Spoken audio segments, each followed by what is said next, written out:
क्या सुंदर बात कही है। गृहस्थ आश्रम के नियमों को ठीक से जीने के तत्पश्चात में फिर वह वानप्रस्थ जीवन धारण करता है। जितने भी 60 साल के ऊपर के लोग हैं वह इस बात को सुन लें। माता ने बड़ी सुंदर बात कही है का वानप्रस्थ जीवन का भजन जवानी में होने वाले अपराधों का प्रायश्चित है। माता मदालसा कहती है, पुत्र युवान अवस्था में इतने अपराध होते हैं, जिसका इस धरती पर जन्म हुआ है वो ये नहीं कह सकता कि युवान अवस्था में मुझसे कोई अपराध नहीं हुआ। यदि वो कहता है कि अपराध नहीं हुआ तो वो 16 आना 100% वह झूठ बोल रहा है। माता मदालसा कहती है, युवान अवस्था में होने वाले अपराधों का प्रायश्चित वानप्रस्थ जीवन है। वानप्रस्थ जीवन में भजन करके उन अपराधों का प्रायश्चित किया जाता है, ऐसा वर्णन किया है। तो माता ने बड़ी सुंदर बात कही। माँ कहती है, मैंने संक्षेप में गृहस्थ आश्रम और उसका धर्म बताया, अब वानप्रस्थ धर्म का मैं वर्णन करती हूँ। हे बेटा अलर्क, उसको सावधान होकर के सुनना। मैया कहते, एकाग्र चित्त से सुनो। बुद्धिमान पुरुष संतान संतति की पूर्णता होने पर देह की अवनीयता यानी क्षीणता देख करके अपनी आत्मशुद्धि के लिए वानप्रस्थ आश्रम का गमन करे। वह विचार करे, सोचे कि युवान अवस्था में मुझसे बहुत गलतियां हुई हैं, बहुत त्रुटियां हुई हैं, रिश्वत लेकर के तुमने काम किया है, पराई नारी को कुदृष्टि से देखा है, कुदृष्टि से देखा ही नहीं, हो सकता है कि कुकृत्य कर्म भी कर बैठे हों, चाहे वह स्त्री हो और चाहे वह पुरुष हो। माता मदालसा ने बहुत स्पष्टीकरण में ये सब बातें कही हैं। तो ये बहुत जघन्य अपराध हैं। इन जघन्य अपराधों के प्रायश्चित के लिए वानप्रस्थ जीवन में भगवान ने उन्हें संभलने के लिए, अपनी मृत्यु को सुधारने के लिए एक मौका दिया है।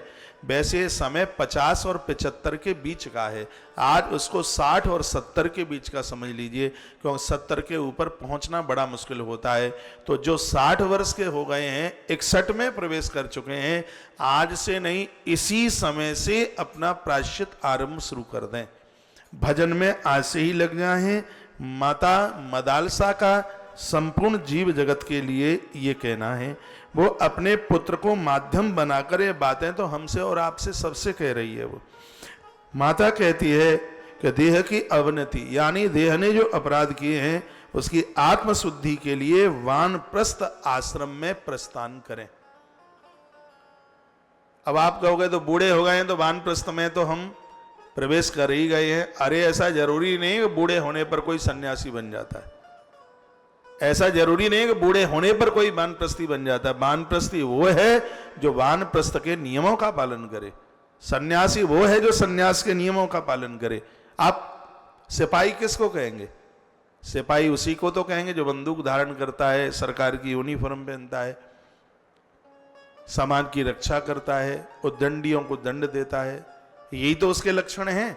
तो वानप्रस्थी के अपने एक लक्षण है, सन्यासी के अपने एक लक्षण है। माँ उनको बताती है, कहती है कि वह वन में पहुंचकर अकेले एकांत में रह करके वह एक बार ही भोजन करे, नहीं तो उसके लिए कह दिया है कि फल और फूल ले, इसी के ऊपर रहे, क्योंकि तप में मन तब ही लगेगा। यदि वो फल और फूल से उसकी तृप्ति नहीं होती तो वानप्रस्थ जीवन में सिर्फ एक बार आहार लेने की बात कही गई।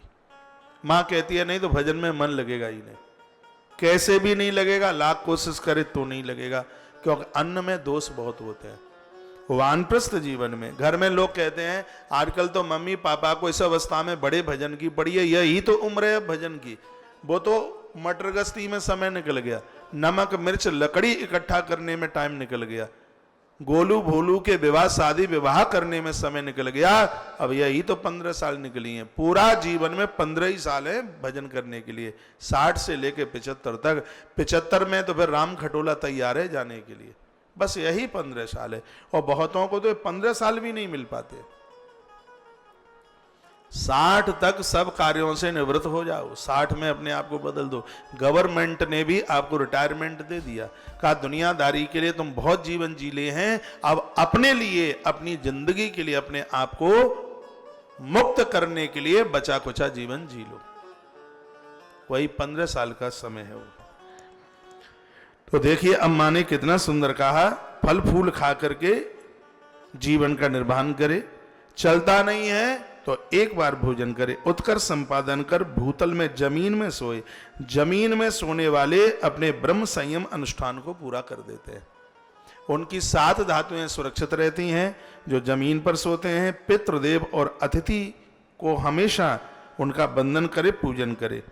और इसमें तो लिखा है कि वानप्रस्थी व्यक्ति को 2 बार हवन करे, अकेले में रहे, एकांत में रहे, सुबह भी करे और शाम को भी करे।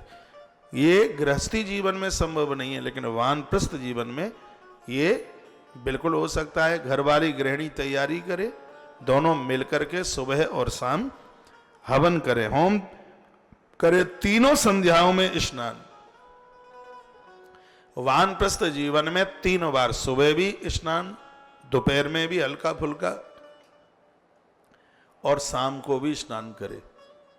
वानप्रस्थी जीवन में माता यह मदालसा 3 बार स्नान की बात कहती है। जटा वलकल वृद्धावस्था में वानप्रस्थ जीवन में कंगा कंगी कम लगाए।